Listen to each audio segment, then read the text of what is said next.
Hello বন্ধুরা, কেমন আছেন সবাই? আশা করি সবাই অনেক ভালো আছেন। তো বন্ধুরা, আজ আমি আমার বাড়ি থেকে বের হয়ে তারাইল বাজারে যাচ্ছি। এটা আমার বাজার।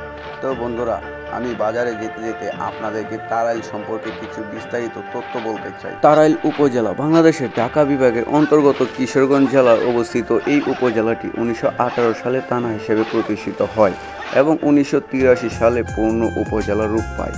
এর মোট আয়তন 141.43 বর্গ কিলোমিটার। বিশাল বিল, নদী আর উর্বর কৃষিজমিতে ঘেরা এই অঞ্চলটি একদিকে যেমন ঐতিহাসিক, তেমন সাংস্কৃতিক দিক থেকেও এটা সমৃদ্ধ। এই তারাইল উপজেলার মোট জনসংখ্যা প্রায় 1,70,791 জন। এর মধ্যে প্রায় 85,629 জন পুরুষ এবং 85,162 জন নারী।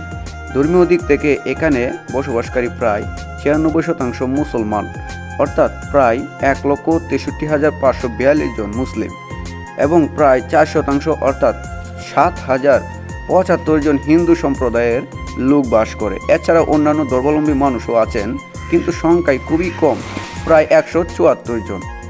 বর্তমানে এই ধর্মীয় বৈচিত্র্যের মাঝেও রয়েছে এখানে সহনশীলতা ও শান্তিপূর্ণ বাসস্থান, যা তারাইলের অন্যতম বড় সম্পদ। এই উপজেলার ইতিহাস ঘাটাঘাটি করলে যা জানা যায়, সংক্ষেপে বলি, তারাইল এলাকার ইতিহাস অনেক পুরনো বলা হয়ে থাকে।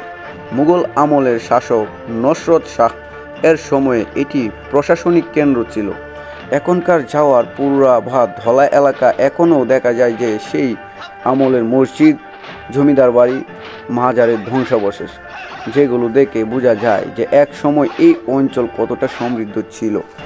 এখানে স্থানীয় পর্যায়ে নানা রকম মেলা, হাট এবং ধর্মীয় উৎসব অনুষ্ঠিত হয়। অষ্টমী মেলা, ভরণী উৎসব, রথযাত্রা সব মিলিয়ে মানুষ এখনও ঐতিহ্যকে ধরে রেখেছে। হাট বাজারে এখনও বিক্রি হয় ধান, সরিষা, মাছ এবং গ্রামের হাতে বানানো জিনিসপত্র। তারাইল উপজেলায় রয়েছে বহু পুরনো শিক্ষা প্রতিষ্ঠান, যেমন জাওয়ার উচ্চ বিদ্যালয় 1903 সালে নির্মাণ হয়েছে। তারাইল সরকারি উচ্চ বিদ্যালয় 1945 সালে নির্মাণ হয়েছে।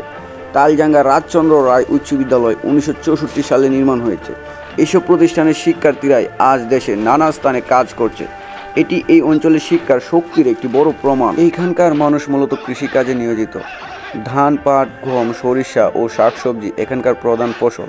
এছাড়া ছোট ব্যবসা, কুটির শিল্প যেমন বাঁশের কাজ, কাঠের কারখানা, খামার শিল্প এই অঞ্চলের অর্থনীতিকে ধরে রেখেছে। এখানকার মানুষের পরিশ্রম, আন্তরিকতা আর আতিথেয়তা আপনার মন ছুঁয়ে যাবে। তো বন্ধুরা, যেতে যেতে প্রিয় তারাইল সম্পর্কে আপনাদেরকে কিছু ধারণা দিলাম। তো যদি ভিডিওটি ভালো লাগে একটা লাইক করবেন, আর যদি কিছু বলতে চান কমেন্ট করে জানাবেন। আর যদি এরকম ভিডিও আরও দেখতে চান তাহলে চ্যানেলটি সাবস্ক্রাইব করতে পারেন।